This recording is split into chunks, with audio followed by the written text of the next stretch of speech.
Assalamualaikum warahmatullahi wabarakatuh. Perkenalkan, kami dari kelompok 2, mata kuliah pengantar jaringan komputer Universitas Dian Nusantara.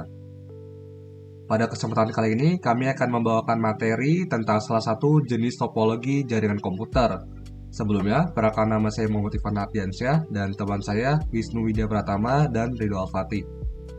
Pada kesempatan kali ini, kami akan mempresentasikan tentang topologi ring. Kita akan membahas mulai dari pengertian jaringan, apa itu topologi ring, ciri-cirinya, fungsinya, kelebihan dan kekurangannya, sampai pada kesimpulannya. Semoga bisa menambah pemahaman teman-teman tentang bagaimana jaringan komputer itu bekerja. Oke, sebelum masuk ke topologi ring, kita pahami dulu apa itu jaringan komputer. Jaringan komputer adalah dua atau lebih perangkat yang saling terhubung untuk saling bertukar data atau informasi. Kalau sebuah jaringan komputer tidak terhubung, maka dia disebut standalone. Nah, cara komputer ini dihubungkan dalam jaringan, baik secara fisik maupun logis, disebut topologi. Topologi ini penting karena mempengaruhi alur komunikasi, efisiensi, dan pengelolaan jaringan. Topologi ring itu bentuknya seperti cincin yang melingkar. Setiap perangkat atau node hanya terhubung ke dua node lainnya yang berada di kiri dan kanannya. Data mengalir satu arah, umumnya searah jarum jam. Cara kerjanya mirip seperti sistem relay data, akan berpindah dari satu node ke node berikutnya sampai mencapai tujuan.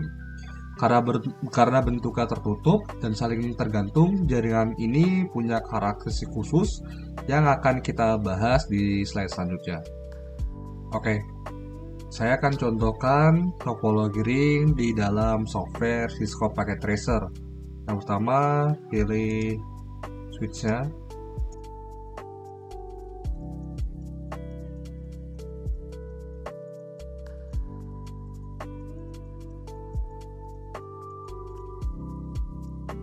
Lalu pilih PC-nya.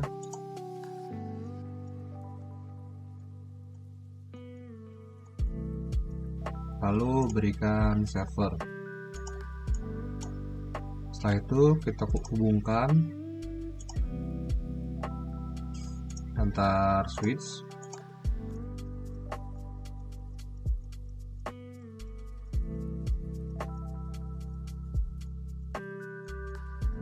PC-nya juga dihubungkan.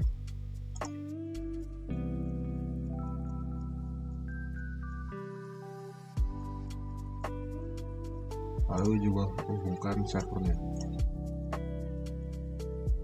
Oke, lalu kita masuk ke server untuk konfigurasinya. Klik, pilih desktop, static aja, masukkan IP-nya,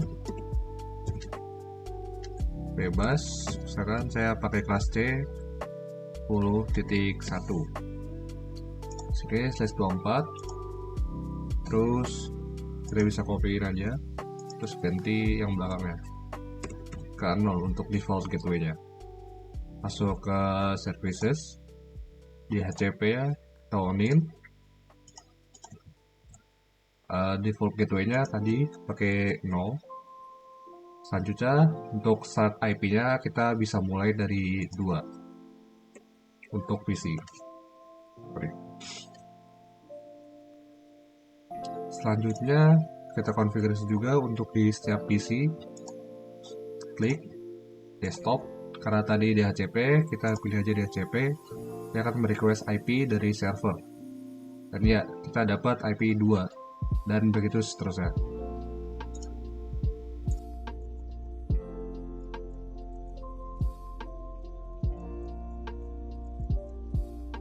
Ya, kalau udah terhubung semuanya, kita bisa tes aja. Kita coba mengirim pesan dari sini ke sini. Successful. Coba lagi dari ini ke sini. Ya, sukses. Bisa juga coba dari PC ke server. Sukses. Dan begitu, ini topologi ringnya berhasil. Oke, untuk slide keempat ini ada ciri-ciri topologi ring. Yang pertama, terhubung membentuk lingkaran tertutup. Semua perangkat saling terhubung membentuk lingkaran. Jadi tidak ada pusat jaringan, data berputar terus dalam satu arah. Dan yang kedua ada butuh NDC per perangkat, karena setiap node harus bisa kirim dan terima dari dua arah. Dibutuhkan dua NIC, satu untuk kirim dan satu untuk menerima. Dan yang ketiga ada satu node yang rusak, semua terganggu. Ini kelemahannya. Kalau satu node mati, maka semua data berhenti dan jaringannya benar-benar tergantung pada setiap perangkat. Yang keempat ada menggunakan sistem token. Token ini semacam tiket yang memutar terus. Siapa yang pegang token, dia yang boleh mengirim data, jadi akan menjadi lebih tertib. Untuk yang kelima, semua node sebagai repeater.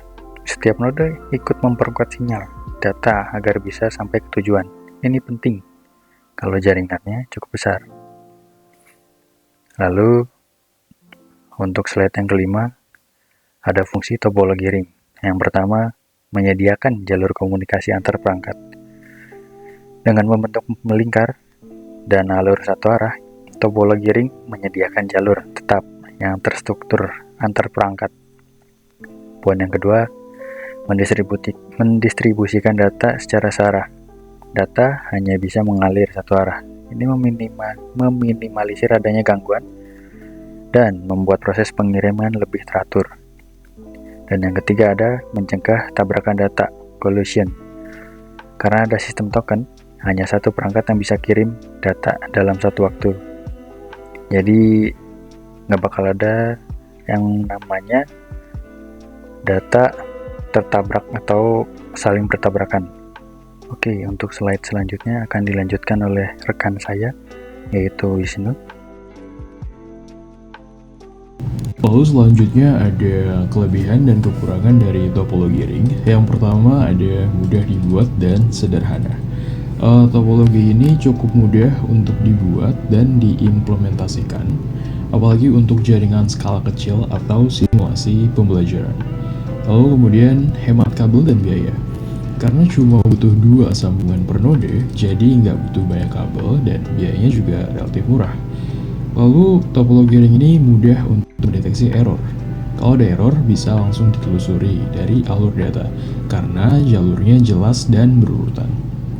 Lalu juga topologi ring ini minim sekali tabrakan data. Dengan sistem token, pengiriman data jadi tertib dan terhindar dari benturan atau tabrakan data.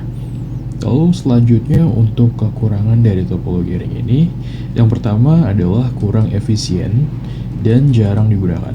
Di zaman sekarang, topologi ini sudah jarang sekali dipakai karena kurang fleksibel dan nggak cocok untuk jaringan besar. Lalu topologi ring ini juga sulit untuk dikembangkan. Menambah atau mengurangi node itu tidak praktis. Harus putus sambung atau atur ulang dan bisa mengganggu jaringan yang sedang berjalan. Lalu selanjutnya performa akan turun jika node terlalu banyak. Semakin banyak node, semakin lama data sampai ke tujuan karena harus lewat banyak titik. Lalu yang terakhir, topologi ring ini perlu sekali perawatan khusus dan ekstra. Kalau satu node bermasalah, semuanya akan kena. Jadi jaringan ini harus dicek rutin secara berkala. Lalu selanjutnya yang terakhir, berdasarkan materi tentang topologi ring yang telah kami paparkan, kesimpulannya adalah topologi ring ini sangat cocok untuk jaringan berskala kecil atau untuk belajar.